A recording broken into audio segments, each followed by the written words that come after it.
आज तो आसमान पर गहरे बादल छा रहे हैं। लगता है थोड़ी देर में तेज बारिश शुरू हो जाएगी। हाँ रानो, बारिश आने से पहले पहले मैं खेत का चक्कर लगा आता हूँ। अच्छा रुके, मैं भी आपके साथ चलती हूँ। फिर रानो और मानव अपने खेत की तरफ जाते हैं कि तभी रास्ते में उन्हें कालू कौवा मिलता है। अरे मानव, तेरे खेत से कुछ जंगल के और दूसरे जंगल के पक्षी भुट्टा खा रहे हैं। कोई बात नहीं कालू भैया, खा लेने दे। वो बेचारे पक्षी कहाँ खाने जाएंगे। हमारे भाग्य का जितना होगा ऊपर वाला हमें दे देगा। ये है रानो और मानव, जो के स्वभाव के मददगार और सबसे प्रेम रखने वाले हैं। वैसे तो रानो और मानव बहुत गरीब हैं। वो दोनों पति पत्नी दिन भर खेती बाड़ी करके अपने बच्चे कुकू और घर का खर्चा चला रहे थे। और खेत में पहुंचकर रानो खुशी से कहती है, अजी सारी बालियाँ फूट गई हैं। भुट्टे तो तोड़ने लायक हो गए हैं। हाँ, मैं इन्हें तोड़ लेता हूँ।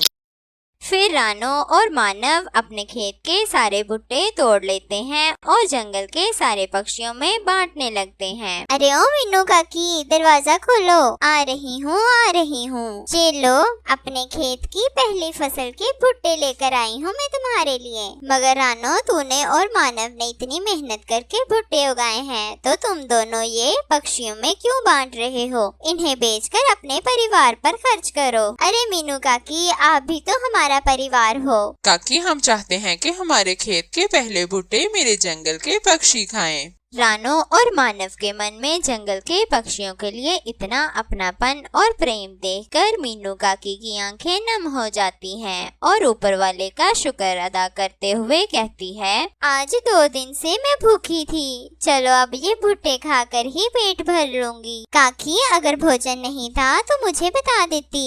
हमसे जितना बन पड़ता हम उतनी आपकी मदद करते। हमारे जंगल के पक्षी भूखे सोए ये हमें बिल्कुल भी गवारा नहीं। हमारे जंगल के पक्षी बहुत गरीब हैं। न जाने इस गरीबी से कब हमारी जान छूटेगी। अजी आप चिंता ना करें, ऊपर वाला एक दिन हमारे हालात जरूर बदलेगा। ऐसे दोनों पति पत्नी बातें करते हुए घर आ जाते हैं और तभी कुकू भी स्कूल से घर आ जाता है और साथ ही तेज बारिश शुरू हो जाती है और तेज आंधी के साथ बारिश कई घंटों होती रहती है। जंगल में सारे पक्षियों के घर कच्चे थे, जिस कारण घरों की छतें टपकने लगती हैं। तभी गोरी कौवी कहती है, पता नहीं कालू जी, ये मानसून क्यों आता है? जब भी आता है हम गरीब पक्षियों पर कहर बरसाता है। बस कालू जी, अब तो मैं बहुत थक गई। अब ये पानी आप निकाले। पानी निकाल निकाल कर तो मेरी कमर टूट गई। और हाँ, आज मुझसे खाना भी नहीं बनेगा। जो भी करना है अब खुद ही कर लेना। अच्छा अच्छा पत्नी जी, मैं सब कर लेता हूँ और खाने के लिए मैं रानो से भोजन मांग कर ले आऊँगा। हाँ कालू जी, वो रानो और मानव बड़े बेवकूफ हैं, जो कि फ्री में सबको भोजन बांटते रहते हैं। फिर कालू कौवा मानव से कुछ भुट्टे मांग कर लाता है और जैसे तैसे करके सुबह तक बारिश रुक जाती है और मानव चिड़ा अपने भुट्टे लेकर शहर की तरफ बेचने जाता है। तभी रास्ते में तेज बारिश शुरू हो जाती है और मानव शहर नहीं जा पाता। अब इस बारिश के कारण ना तो शहर जा पाऊंगा और ना ही घर। ऐसा करता हूँ, इस पेड़ के नीचे ही बैठ जाता हूँ। फिर मानव चिड़ा वहीं बैठे हुए थोड़े से भुट्टे सेकने लगता है। तभी एक बड़ी कार वहाँ पर आकर रुकती है। अरे एक भुट्टा तो देना, आज से पहले आपको कभी इस जंगल में नहीं देखा। हाँ, मैं मौसमी सूचना देने आया हूँ यहाँ के पक्षियों को। दरअसल जंगल में भयंकर बरसात और बाढ़ का खदशा है। ये सुनकर मानव चिड़ा बहुत परेशान हो जाता है। वो जल्दी से अपने सारे भुट्टे बांधता है और जैसे तैसे करके बारिश में भीगते भीगते अपने घर पहुंच जाता है। अजी मानव जी, आप इतने परेशान क्यों हैं? रानो, मैं जल्दी से खेतों से जितने हो सके भुट्टे तोड़ लाऊं। हमारे जंगल में बाढ़ आने वाली है, जिस कारण भोजन कहीं नहीं मिलेगा। कुछ दिन भुट्टे खाकर ही गुजारा कर लेंगे। अच्छा रुके, मैं भी आपके साथ जाती हूँ। ये बात हमें सारे पक्षियों को भी बतानी होगी। मानव और रानो पहले सारे पक्षियों को ये बात बताते हैं और फिर जितना हो सके भुट्टे इकट्ठे करते हैं और जंगल में सबसे ऊंची वाली पहाड़ी पर सब पक्षी इकट्ठे हो जाते हैं। दरख्त के साए में सब बैठ जाते हैं और बारिश के रुकने का इंतजार करने लगते हैं। सारे पक्षियों के घर तबाह हो जाते हैं, जिसे देखकर सारे पक्षी बहुत दुखी थे। शाम बीतते ही सबको भूख सताती है। मम्मा मम्मा मुझे भूख लगी है, खाना चाहिए। हाँ पापा मुझे भी बहुत भूख लगी है। अरे कहाँ से लाकर दूँ तुझको खाना? आप सब चिंता ना करें, हमारे पास कुछ भुट्टे हैं, वही खाकर गुजारा कर लेंगे। भुट्टे तो खा ही लेंगे, लेकिन सर कहाँ छुपाएंगे? ऐसे मीठी तोती कह ही रही थी कि तभी एक बूढ़ी बुलबुल आती है। भूख भूख बहुत भूख लगी है, 4 दिन से कुछ नहीं खाया, मुझे कुछ खाने को दे दो। नहीं नहीं चल निकल यहाँ से, हमारे पास पहले ही खाने को भोजन की कमी है। नहीं काकी आप मेरे हिस्से का भुट्टा खा लें। रानो जैसे ही उस बूढ़ी बुलबुल की मदद करती है, वो तभी एक परी में बदल जाती है। मैं तुम पक्षियों की परीक्षा ले रही थी और तुम सब पक्षी परीक्षा में सफल रहे। फिर परी वहाँ पड़े सारे भुट्टों को एक घर बना देती है, जहाँ सारे पक्षी बारिश से महफूज रह सकते थे।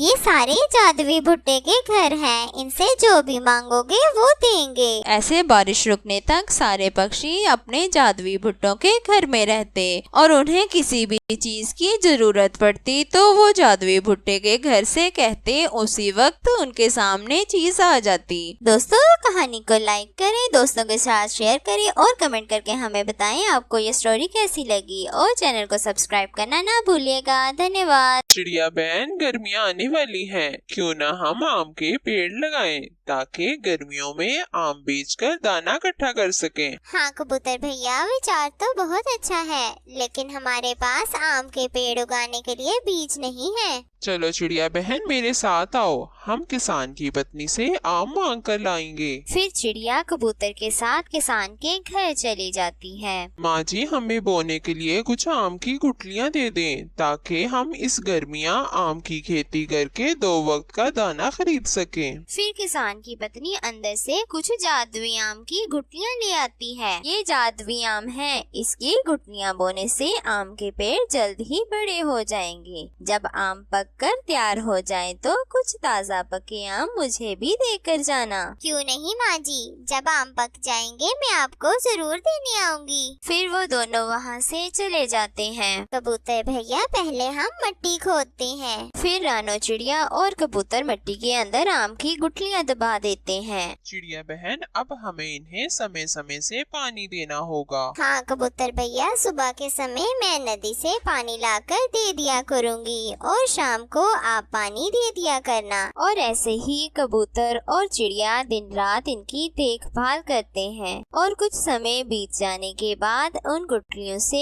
आम के छोटे छोटे पौधे निकल आते हैं, जिसे देखकर कबूतर और चिड़िया बहुत खुश होते हैं। ये देखें कबूतर भैया, हमारी मेहनत सफल हो रही है। हाँ चिड़िया बहन बस कुछ और समय लगेगा, फिर ये पौधे पेड़ बन जाएंगे। फिर ऐसे देखते ही देखते समय बीत जाता है और वो नन्हे पौधे पेड़ बन जाते हैं और उन पर ताज़ा रसीले आम लग जाते हैं। देखें चिड़िया बहन कितने सारे आम लगे हैं पेड़ों पर। अब इन आमों को बेचकर मैं गर्मियों में एसी लगवाऊंगा। कबूतर भैया अब इन्हें तोड़कर शहर में बेचने चलते हैं। फिर रानो चिड़िया और कबूतर आमों की एक एक टोकरी भरकर बेचने के लिए चले जाते हैं। दूसरी तरफ गोरी और कालू सारा दिन यहाँ वहाँ फिरते रहते और कोई काम धंधा ना करते। कालू जी आज चिड़िया और कबूतर सुबह से नजर नहीं आ रहे। गोरी मैंने देखा था सुबह चिड़िया और कबूतर को आमों की टोकरियां लिए शहर की तरफ जा रहे थे। हाय कालू जी, इसका मतलब वो आम बेचकर खूब पैसे कमाएंगे। हाँ गोरी, कबूतर तो कह रहा था कि वो इस बार गर्मियों में अपने घर एसी लगवाएगा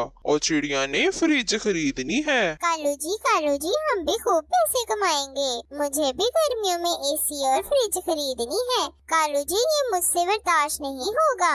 ये छोटे छोटे पक्षी गर्मियों में ऐश से रहें और मैं गर्मी में सड़ूं। ना कालू जी ना, कुछ करे, जल्दी से करे कुछ कालू जी। गौरी, हम कैसे पैसे कमाएंगे? उन दोनों ने इन छोटे पौधों की बहुत सेवा की है। दिन रात नदी से पानी भर के लगाया, फिर कड़ी मेहनत से बाग खड़ा किया है उन दोनों ने। पर गौरी कवि तो बहुत ही शातिर थी। वो बगैर मेहनत के ही पैसे कमाना चाहती थी। कालू जी, मेरे दिमाग में एक स्कीम आई है। हाँ गौरी, मुझे पहले ही पता था तुम्हारा खुराफाती दिमाग कुछ न कुछ सोच ही लेगा। चलो अब जल्दी से बताओ वो तरकीब मुझे क्या है। गौरी कवि कालू के कान में सारी तरकीब बताती है और उधर शाम हो जाती है। रानो चिड़िया और कबूतर सारे आम बेचकर घर आ जाते हैं। कबूतर भैया, आज पहले ही दिन हमें अच्छा मुनाफा हुआ है। हाँ चिड़िया बहन, इस गर्मियाँ हम आम बेचकर खूब पैसे कमाएंगे।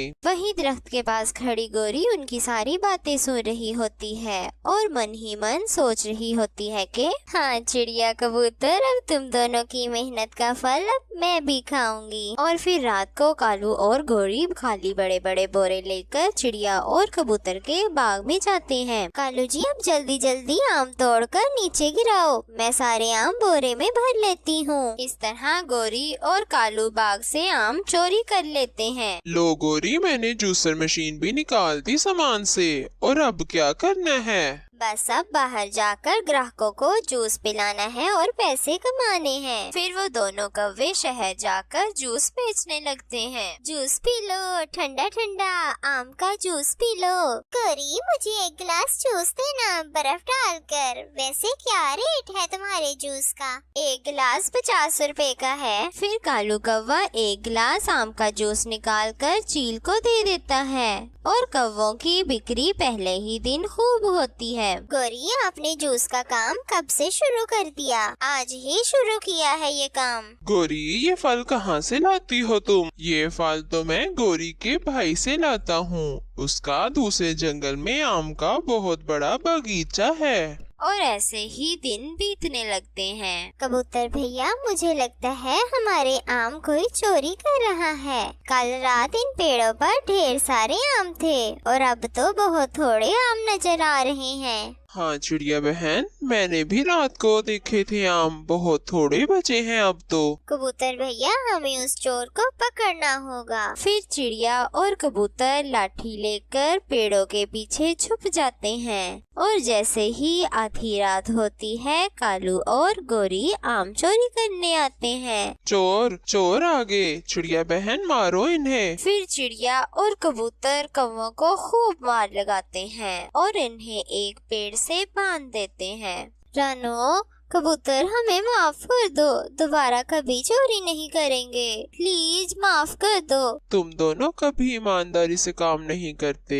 अब सुबह सबको पता तो चले कौन है चोर। और फिर ऐसे सारी रात कौवे पेड़ के साथ बंधे रहते हैं। और प्यारे दोस्तों, कहानी अच्छी लगी हो तो लाइक करें, शेयर करें और सब्सक्राइब करके बेल आइकन को दबाएं। धन्यवाद। गुड़िया दुल्हन बनी अपने महल जैसा घर और घर के बाहर खड़ी 3 कारें देखकर बहुत खुश होती है। गुड़िया बहू, इधर उधर क्या देख रही हो? अब घर के अंदर आओ। अपनी सास की आवाज सुनकर गुड़िया असली दुनिया में आती है और गृह प्रवेश करती है। गुड़िया, आज से ये तुम्हारा घर है, यहाँ तुम्हें किसी भी तरह की दिक्कत नहीं होगी। जी माँ जी, मैं पूरे घर का अच्छे से ख्याल रखूंगी। गुड़िया की शादी सोनू चिड़े से होती है, जो कि जंगल का अमीर तरीन पक्षी होता है, जिसका कारोबार न सिर्फ देश में बल्कि विदेश में भी फैला हुआ था। जबकि गुड़िया एक बहुत ही गरीब पक्षी थी। गुड़िया की माँ रानो अमीर पक्षियों के घर में बर्तन धोने और झाड़ू पोछा करके पैसे कमाया करती थी। उसकी पगार में मुश्किल से 2 वक्त की रोटी ही नसीब होती। गुड़िया बेटी, आज आप कॉलेज टिफिन ले जाओ।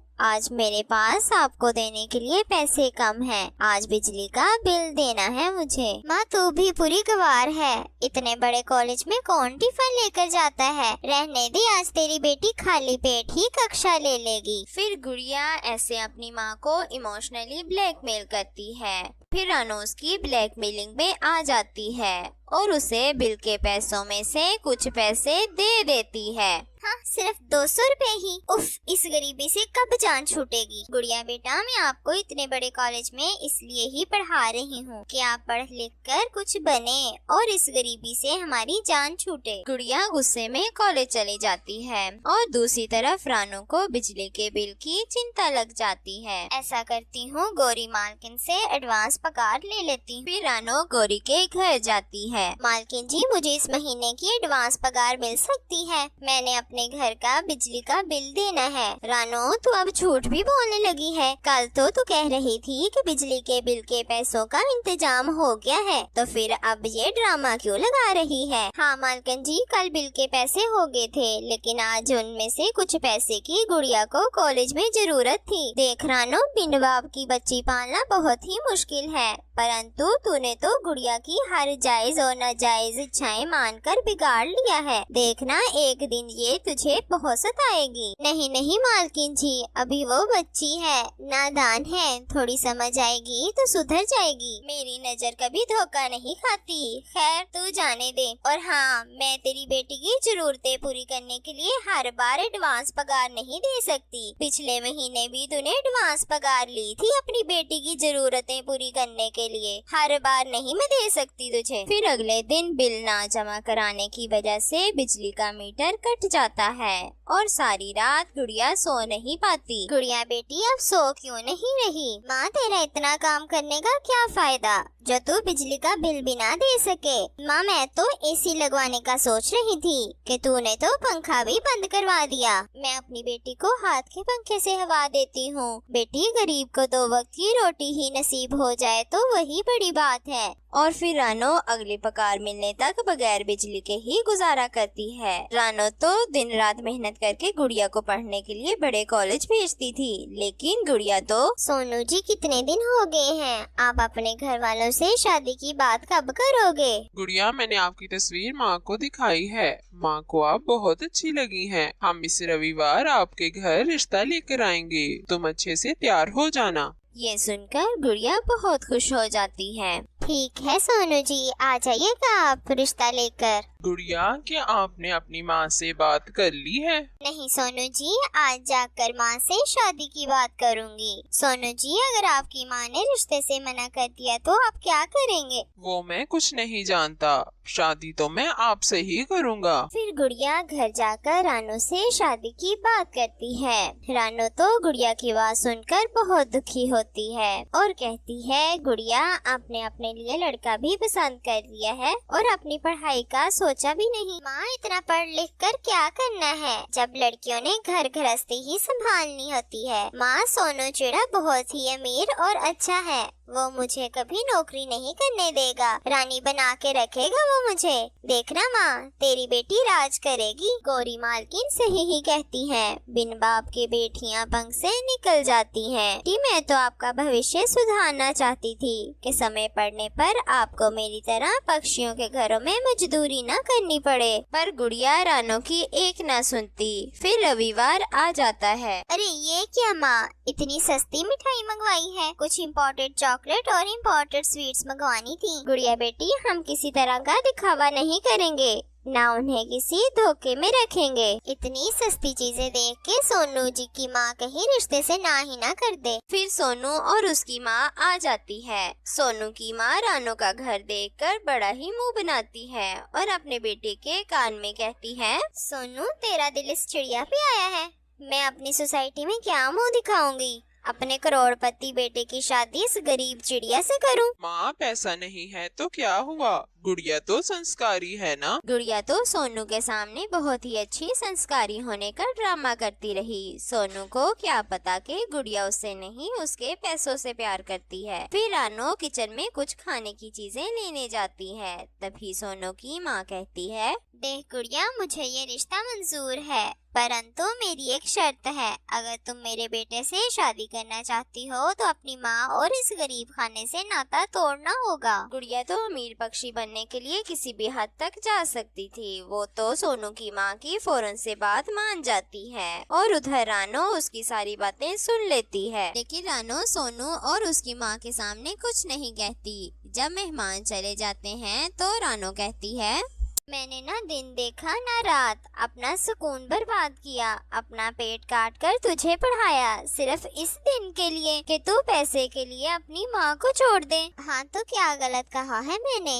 यहाँ इस गरीबी में क्या रखा है? कभी खाना मिलता है तो कभी नहीं, ना एसी है ना फ्रिज। माँ तू भी तो यही चाहती थी कि मेरी शादी अच्छे घर में हो, और तू चिंता ना कर, तुझे भी पैसे भेजती रहूंगी मैं वक्त पर। गुड़िया को तो पैसे के आगे अपनी माँ की ममता और मेहनत भी दिखाई ना देती, और फिर कुछ ही दिनों में गुड़िया और सोनू की शादी हो जाती है। गुड़िया आज मेरे ऑफिस में काम कम है, आज मैं माँ से चोरी आपको आपकी माँ से मिलवाने ले जाऊंगा। क्या करना है वहाँ जाकर? वहाँ ना ठंडा पानी है ना ऐसा नरम नरम बिस्तर, मुझे नहीं जाना उस गरीब कोठड़ी में। गुड़िया तुम्हें पैसे का इतना घमंड आ गया है कि अपनी माँ ही भूल गई हो। तुम भले ही ना जाओ, मैं तो सासू माँ से मिलने जरूर जाऊंगा। फिर ये कहकर सोनू रानो के घर जाता है, जहाँ रानो बहुत ही बीमार पड़ी थी। सोनू तो रानो को डॉक्टर के पास लेके जाता है और कुछ खाने का सामान देकर जाता है। दूसरी तरफ गुड़िया इतनी सवारती थी कि उसे अपने अलावा कोई दूसरा दिखाई ही ना देता था। गुड़िया तो दिन रात एसी वाले कमरे में आराम करती, और जब आराम करके थक जाती तो खूब शॉपिंग पर पैसे उड़ाती। गुड़िया हमारी शादी को 2 साल हो गए हैं, लेकिन तुम एक बार भी अपनी माँ से मिलने नहीं गई। देखिए सोनू जी, आपकी माँ ने शादी से पहले ही शर्त रखी थी, मैं तो बस उसी का मान रख रही हूँ, और अब तो मैं घर से बाहर भी नहीं जा रही। कुछ दिनों में हमारा अंडा आने वाला है। आज रानो को गुड़िया की बहुत याद आ रही थी। रानो गुड़िया से मिलने के लिए आती है, पर गुड़िया जैसे ही अपनी माँ को देखती है और कहती है, माँ तुम यहाँ क्या कर रही हो? मेरी सास ने देख लिया तो वो बहुत गुस्सा करेगी, चली जा यहाँ से। फिर रानो वहाँ से रोती रोती चली जाती है, और उसी दिन गुड़िया 2 अंडों को जन्म देती है, और कुछ दिन बाद उन अंडों से 2 बेटियां निकलती हैं, जिसे देखकर गुड़िया की सास कहती है, हाय सोनू, इस कमबख्त ने एक नहीं 2 बेटियों को एक साथ जन्म दिया है। सोनू मैं कहती हूँ इसे निकालो यहाँ से, इसकी बेटियाँ भी इसके जैसी ही होंगी मनहूस। हाँ माँ तो सही कह रही है, चल निकल मेरे घर से, मैंने नहीं रखना तुझे यहाँ। फिर सोनू गुड़िया को बच्चियों के साथ घर से निकाल देता है। तिरोती अपनी माँ के घर जाती है, जहाँ रानो लेटी हुई होती है। माँ माँ मुझे माफ कर दो, तूने मेरे लिए कितना कुछ किया, लेकिन मैंने तेरी इज्जत और कदर ना की। मुझे माफ कर दो। माँ उठ क्यों नहीं रही? माँ। रानो अब कैसे उठती, वो तो मर चुकी थी, अब वो कभी वापस नहीं आ सकती। प्यारे दोस्तों, इस कहानी से हमें सीख मिलती है कि अपने जीते जी अपने माता पिता को कभी दुख ना दें। और अगर ये कहानी अच्छी लगी हो तो लाइक करके शेयर करें और सब्सक्राइब करके बेल आइकन को प्रेस करें। धन्यवाद।